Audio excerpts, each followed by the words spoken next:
All right, so here's the third video of the set. And in this one, we're just going to go over creating a simple example problem that involves calculating the volume of a cylinder.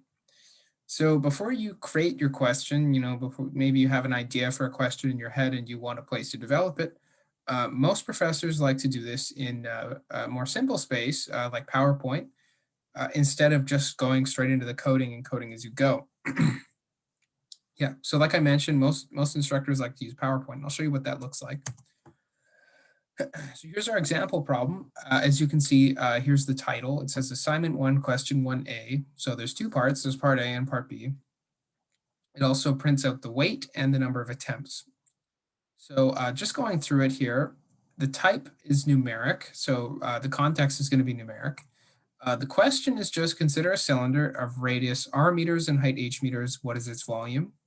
And you notice just below that, I've defined some random variables and given some restrictions to those random variables. So I require that R be one of the values between 5 and 100 meters. H has to be specifically one of the values 5, 10, 15, 20, or 25 meters. Notice how I've said specifically it has to be one of those values. So we're going to need an array to do that. And I'm going to require that R be less than H. Continuing on with part A, so this is part A continued. There's also a hint which says use both the height and radius of the cylinder to calculate its volume.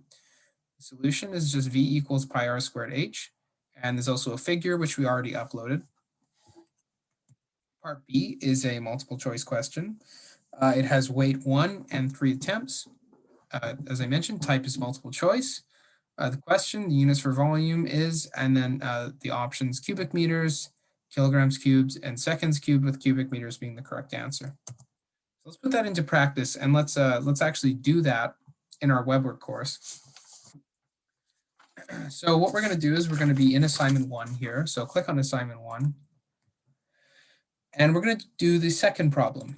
So this problem is going to be for our demo here, and click edit 3, just the same as last time. And here's our template. In this case, the template is basically just blank. So this is what I would use to start out on a problem. If I were coding a new problem, I would use this template, which I've given you. And at the bottom, again, we're just going to click update. So we actually save the changes that we make. The macros are all the same. Description and tagging is not super important. So let's get started in the setup section. We have some random variables that we need to define. Let's start with $R. It's going to be a random value between, I think, 5 and 100 meters. I didn't specify an interval, but let's just say the interval is 1. And the next one is H. So let's make a comment here to figure out what we're going to do. So $H is one of the values. It's 5. It could be 10. It could be 15. It could be 20. Or it could be 25. So we're going to need an array to do this. And H is supposed to be a random variable, so we're probably going to need to use a random variable of some kind. So let's define an array with those values in it.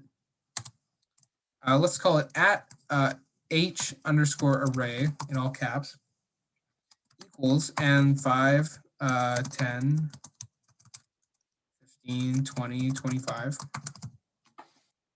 And I'm just going to click take action here to make sure I've made no errors with the syntax. All is good. Okay. So here's the array for H, and let's, recall how arrays are indexed, so 5 is the 0th index, 10 is the first, 50 in the second, and so on. Well, let's use that index to pick a random value out for H. So let's define another random variable called I, and that's going to be a random variable between, 0 and the total number of elements in H. So there's 0, 1, 2, 3, 4. There's 4 elements in H. So it'll be between 0 and 4 with interval 1. So that means $I could be 0, 1, 2, 3, or 4. Okay. So let's use that to pick a random value out for H. So let's define $H is going to be equal to $H underscore array. And then we're going to take the ith element of that. So now H is one of those values. And if I click take action, I get no issues. I also required that R be less than H. So how do I do this? Well, I'm going to use an if statement to carry this out. So if, and then what's my condition? Well, if R is greater than H, so if $R is greater than $H, I need to do something. Let's come up with a quick fix. And let's just say $R is equal to a random variable between 5 and $H. That will ensure that $R is less than $H.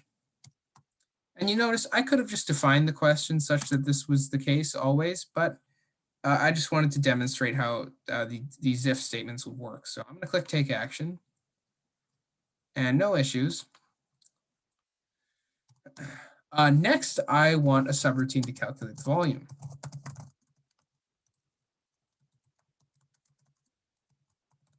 So let's do that. Let's define a subroutine to calculate the volume. So let's say sub volume.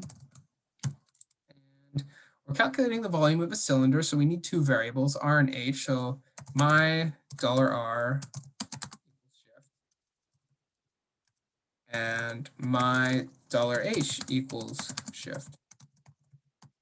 So we've told it to expect those two inputs. And I want to calculate the volume using those. So let's say $V, capital V, is equal to pi times $R squared times $H. And there's something there to take note of. To square something, I use two asterisks. So to put something to the power of something in Perl, you need to use two asterisks. It's like that in some languages like Python, but it might take a little bit of getting used to, especially since PGML uses the up arrow. So keep that in mind. And I want it to return V.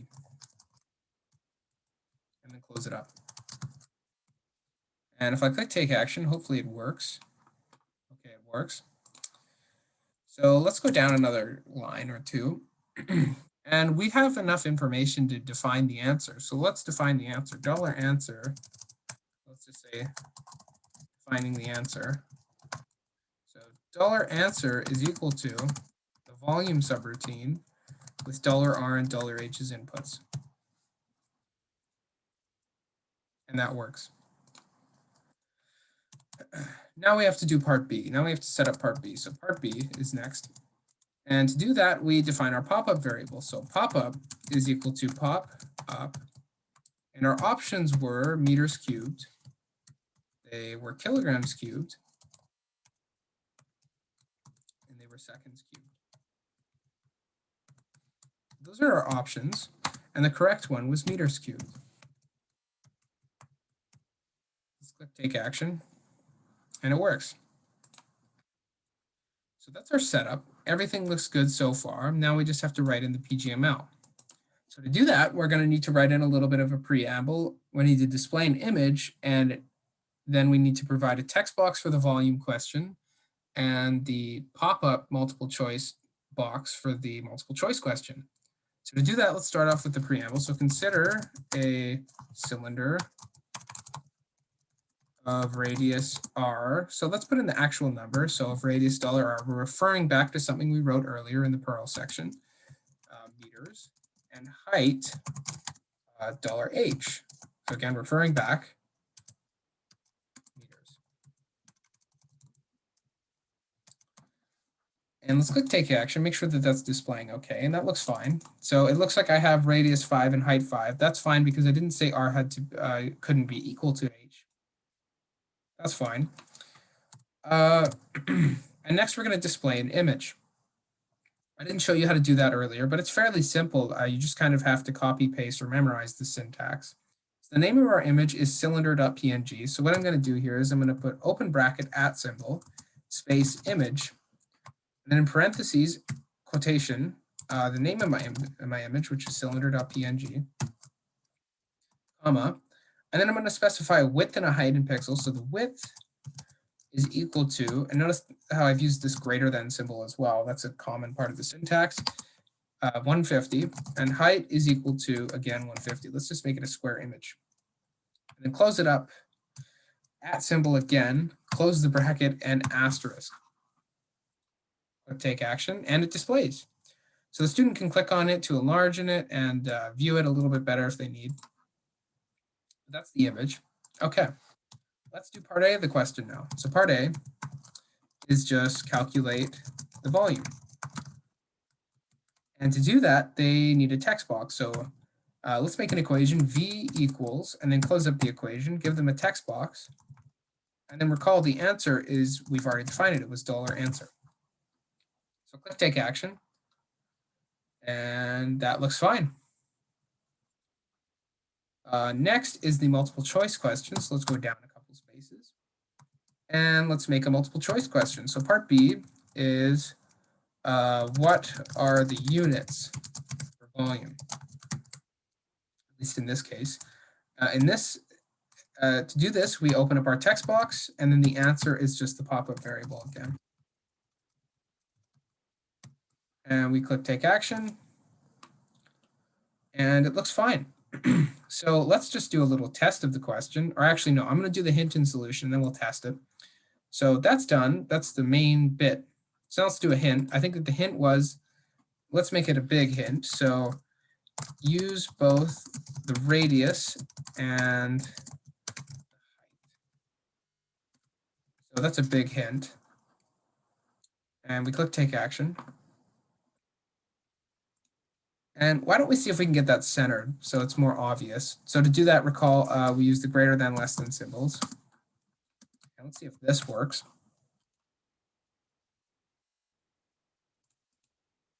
That's fine. Okay, so it centers it. And notice the spaces here.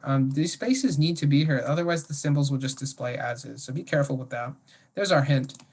And the solution was pretty simple. It's just, let's make an equation. So v equals pi times r squared times h. And if we click take action, that displays for us here. And let's say I want to go a step further. Let's show them what the numbers, like where which number goes. So in this case, v equals, so this will be the second part of the solution, pi times, and then in parentheses, $r squared times, and then again in the square brackets, $h. Close up the equation and click take action. And now you can see it's input the numbers for us. So the students now know where each number goes. And so that's the solution and the hint. Let's do a quick little test. So if I go back to my question here, remember it was blank, but if I reload it, everything is here. So let's just put in a simple example number. Let's just make it like 32. I know that that's going to be wrong. And then the real answer for this one was cubic meters. So if I click check answers, I get incorrect here and I get correct here. So our question works. And that's it for the question portion. So that's the third part. After this, we're just going to have a short video on the Open Problem Library and connecting the gradebook to WeBWorK.